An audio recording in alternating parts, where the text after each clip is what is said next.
누구와의 비교도 거부한다. 독창적인 시선으로 정치권을 통찰하는 여의도 펠레 시간, 박성민 정치 컨설턴트와 함께합니다. 안녕하세요. 안녕하세요. 이진철님, 여의도 펠레 박성민 대표 방송 한 편만 제대로 봤다면 나라가 이 모양 이 꼴은 나지 않았을 텐데 참 한심한 현실입니다.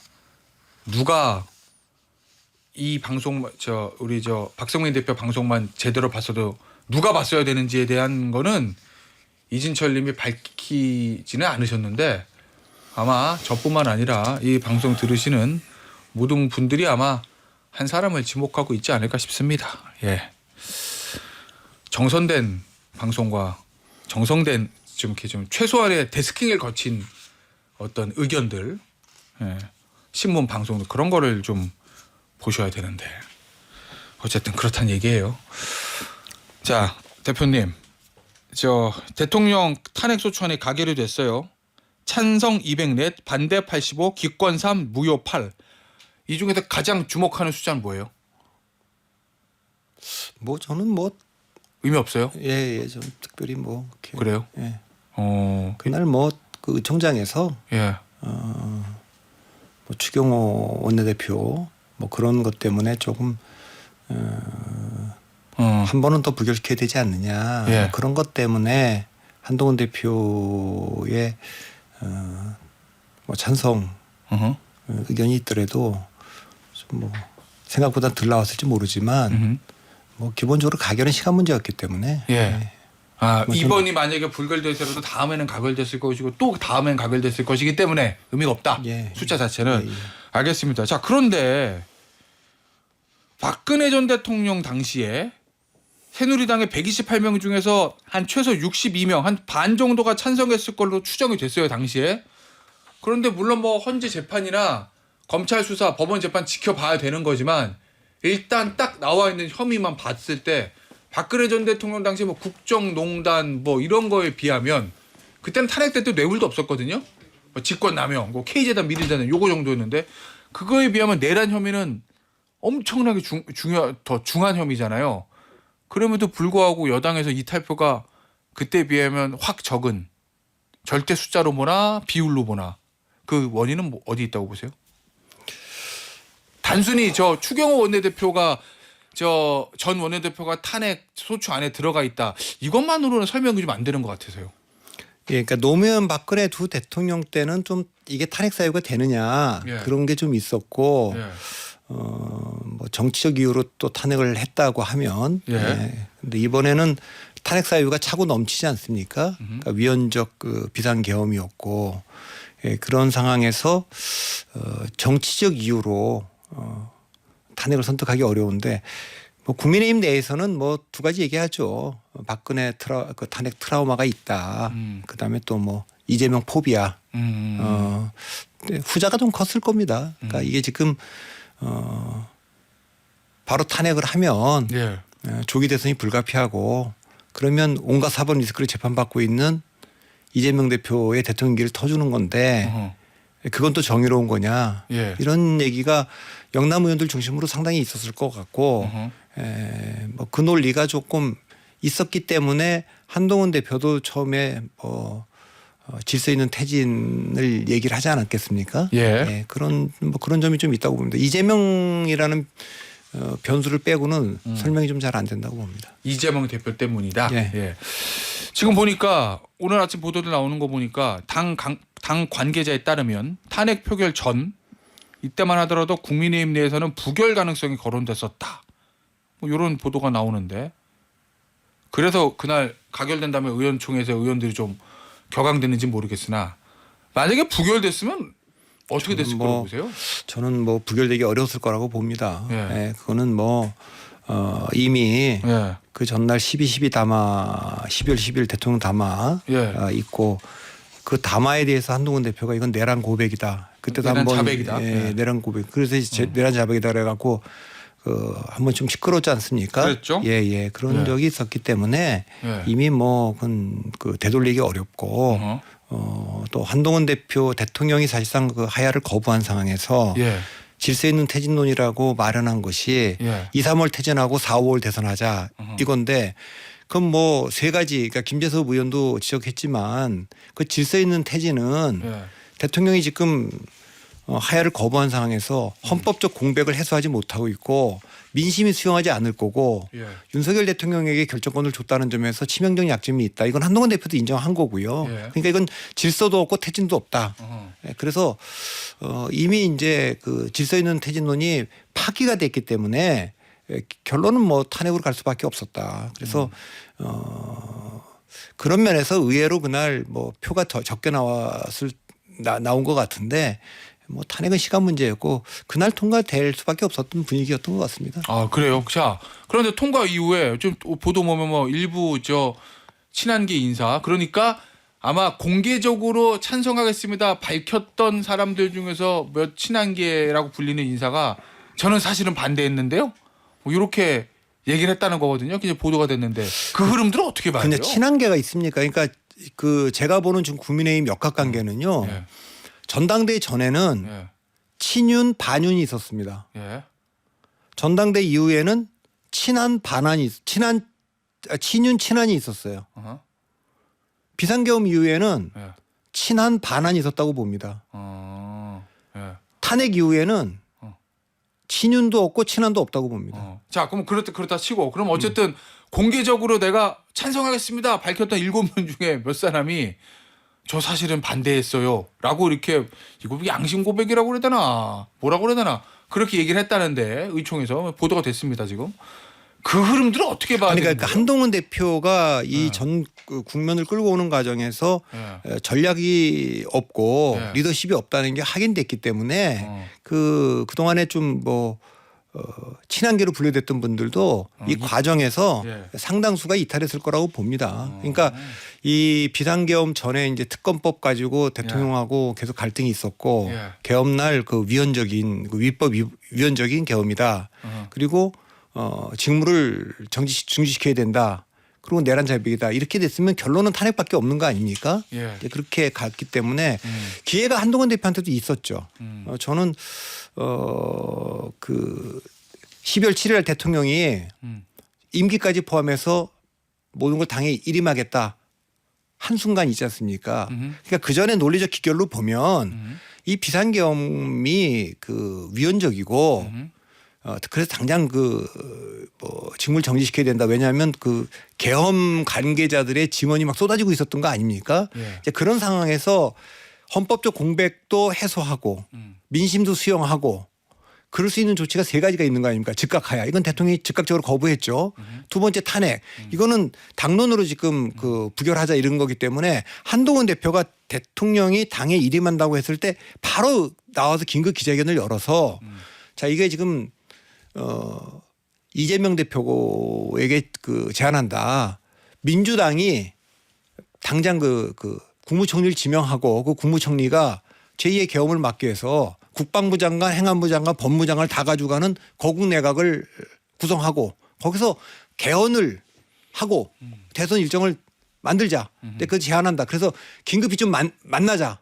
이렇게 얘기를 했으면 물론 민주당과 이재명 대표는 조기 대선을 원하고 있고 강경 지지자들은 하야를 원하고 있기 때문에 탄핵을 원하고 있기 때문에 거부했겠지만 적어도 당내에서는 한동훈 대표가 이 제안을 가지고 탄핵 그 부결 당론을 조금 더 끌고 갈 수는 있었고 그다음에 민주당에 대해서도 수세에서 공세로 전환할 수 있었는데 그걸 놓치고 뭐 이제 대통령 직권 배제하고 한덕수 총리와 공동체제를 얘기하는 순간 그거 뭐 하루도 못 버티는 거 아닙니까? 그게 유연적이다 이렇게 돼 갖고 그때 이제 상당한 그 리더십을 상실했고 중간에 그 내란 자백이다라고 얘기를 하면서 그 하야 시나리오라고 이양수 의원이 만들어 갖고 온 게 2월 하야하고 4월 대선, 3월 하야하고 5월 대선이 설득력이 없잖아요. 아까도 말씀드렸지만 헌법적 공백을 해소한 것도 아니고 민심이 수용할 리도 없고 윤 대통령의 선의에 기대야 되고 그러면 뭐 이건 진짜 질서도 없고 태진도 없는 질서 있는 태진이 됐는데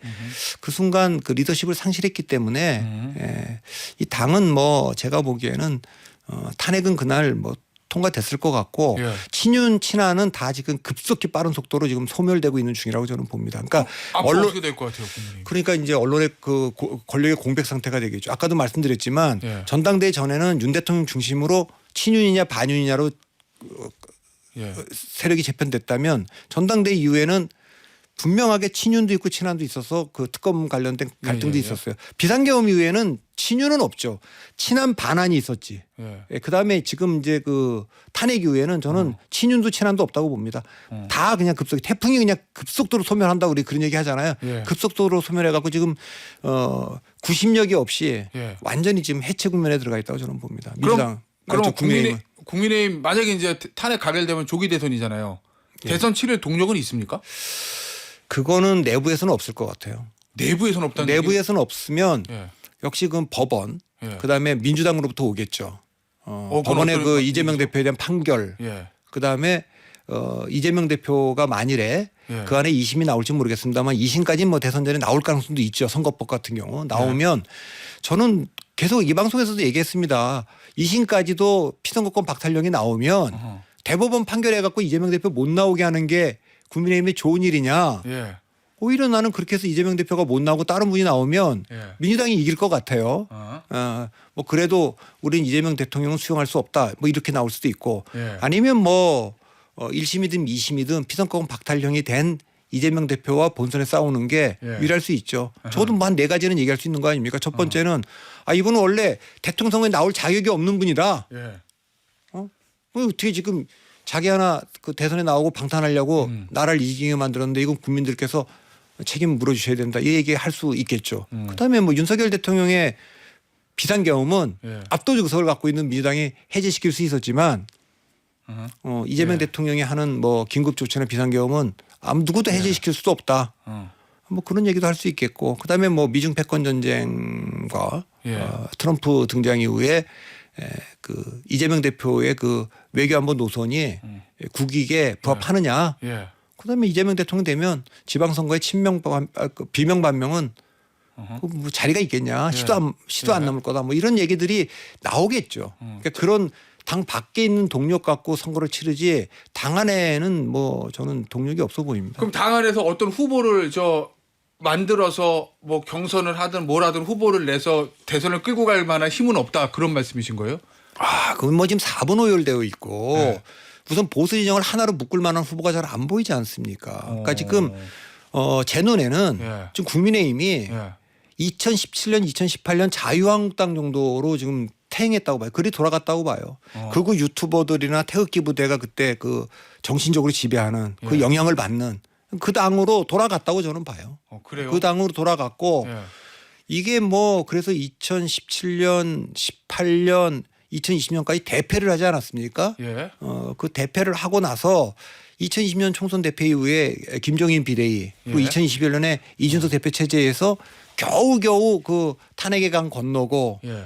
극우 유튜버들하고 태극기 부대하고 절연했는데 예. 그건 뭐 윤석열 정부 들어와서 이거 다시 2년 6개월 만에 글이 돌아간 거니까 그래서 네. 지난번에 제가 이 방송에서 얘기했을 거예요. 맞아요. 지난번 총선 결과를 딱 보면 총선 결과 자체가 미래통합당 시절로 돌아간 것 같은데 제 눈에는 미래통합당이 아니라 그 전. 자유한국당으로 가 있는 것 같이 보인다. 근데 그런 상황이니까 빠른 시간 안에 이 문제를 해소시킬 수 있는 리더십이 나올 수 있는지 예. 그것도 지금 관건인데 쉽지는 않아 보입니다. 혹시 그러면 당 깨질 위험도 있다고 보세요? 당 깨질 가능성은 별로 없어 보입니다. 그럼 정계 개편 가능성 없는 거예요? 예, 그거는 이미 이준석 대표가 나가서 개혁신당이라고 자리 네. 차지하고 있는 상황이기 때문에 그건 2017년에 바른정당 경험이 있지 않습니까? 예. 예, 그때도 뭐 안철수, 홍준표 또 유승민 뭐 이렇게 대선 주자들이 분산돼서 예. 결국 패배했다 이랬기 때문에 그 깨고 나가서 승리를 담보할 수 있는 지금 정치 세력이 없지 않습니까? 한동훈 대표가 뭐 예를 들면은 그 탄핵을 좀 주도했다. 예. 뭐 이렇게 보이는데 예. 실제로 탄핵이 불가피하다고 얘기한 거니까 그런 상황에서 뭐 배신자가 되고 보수 분열시켰다. 근데 당 밖으로 나갔을 때 얻을 수 있는 표가 없지 않습니까? 예, 그런 거 그럼 이 상황에서 저는 뭐 탄핵을 찬성한 탄핵이 불가피하다고 하는 오세훈 시장도 있고 예. 탄핵에 대해서 부정적이었던 쫓아내라 한 홍준표 시장도 있지만 예. 분열할 힘도 없어 보입니다. 분열할 힘도 없어요. 그러면 대표님 보시기에 국민의힘이 그 자유한국당 수준으로 쪼그라던 그 원인은 근본 원인은 어디다고 보세요? 그러니까 그 정치적으로 세상을 지배하는 두 가지 방법이 있지 않습니까? 예. 그러니까 자기들 생각대로 현실을 바꿀 힘이 이건 독재하면 됩니다. 맞아요. 두 번째는 그게 불가능하다면 현실에 맞춰 생각을 바꿔야죠. 이거 선거를 잘해야 될 거 아닙니까? 예. 보통 선거를 잘하려고 뭐 아까 말 김종인 체제, 이준석 체제에서 현실을 받아들이고 세대연합도 했는데 예. 윤석열 대통령과 이 보수 유튜버들 태극기 부대는 자기 생각대로 현실을 바꾸고 싶어 했던 것 같아요. 그게 결론은 이 친이 쿠데타로 나타났고 예. 비상경으로 나타났고 그게 성공할 수 없는 음. 그런 건데 제가 지난번에 뭐 민주당이 윤 대통령이 비상겸하려고 그런다 이런 얘기할 때 망상이라고 얘기했는데 이제 와서 보니까 그게 성공할 수 있다고 생각한 분들의 생각이 망상인 것 같아요.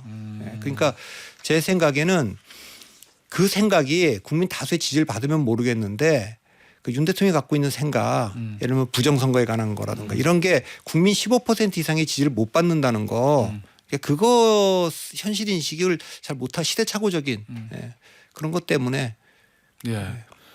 그럼에도 불구하고 윤석열 대통령은 탄핵 이후에 이런 입장을 냈어요. 잠시 멈춰서지만 결코 포기하지 않겠다. 마지막 순간까지 국가를 위해 최선을 다하겠다.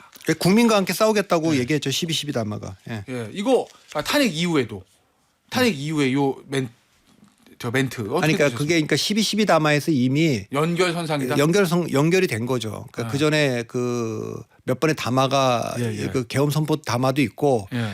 가장 온건하게 나왔던 거는 이제 12월 7일 담화 아닙니까? 뭐 법적 정책 책임 다 지겠다. 예. 그리고 내 거치까지 다 당에 일임하겠다. 한 그것을 12월 12일 날 완전히 굉장히 긴 그 담화였는데 끝까지 싸우겠다고 하는 것이 이제 그 탄핵 이후에도 나오고 있기 때문에 이 문제와 관련돼서 좀 그 국민의힘 전체가 보수진영 전체가 정리해내는데 좀 쉽지 않아 보입니다. 사분오열되고 예. 그럴 것 같습니다. 이걸 진짜 어떤 리더십이 있어서 누가 이걸 정리할 수 있는지 예.